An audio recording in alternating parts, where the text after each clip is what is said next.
Este es un video, les va a ayudar para la tos. Si tienes tos, esto te va a ayudar. Haz unas plantillas, ponlas en tus pies, lo vas a calentar aquí.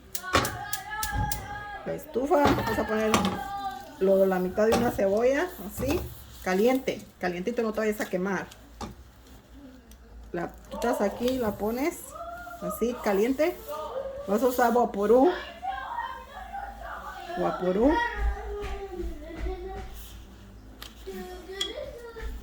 Cuando ya está caliente y la cebolla así bien caliente, le vas a poner vaporú. Así, le vas a agarrar de vaporú, bien calientita, ¿ok? Caliente tiene que estar la cebolla. Le vas a usar una tela, un paño. Lo vas a poner aquí. Y te lo vas a poner en la planta de tu pie.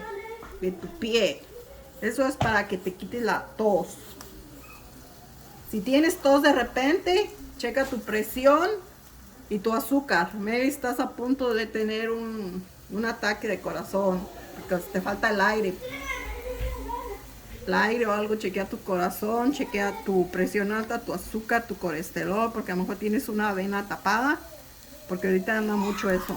Ya cuando esté la cebolla así, aquí, así, caliente, calientita así, que chumo, le pones el vaporú, así, que chumo, así, que está humeando, le pones el vaporú aquí, y te lo amarras en tu planta de tu pie. Aquí así. Y a la noche. Come on, así. Va para los dos pies. Esto te va a quitar la tos seca. Que tengas ya que no se te pueda quitar por ya sabes qué. Pero si tienes una tos de repente, esto no significa que eso es otra cosa.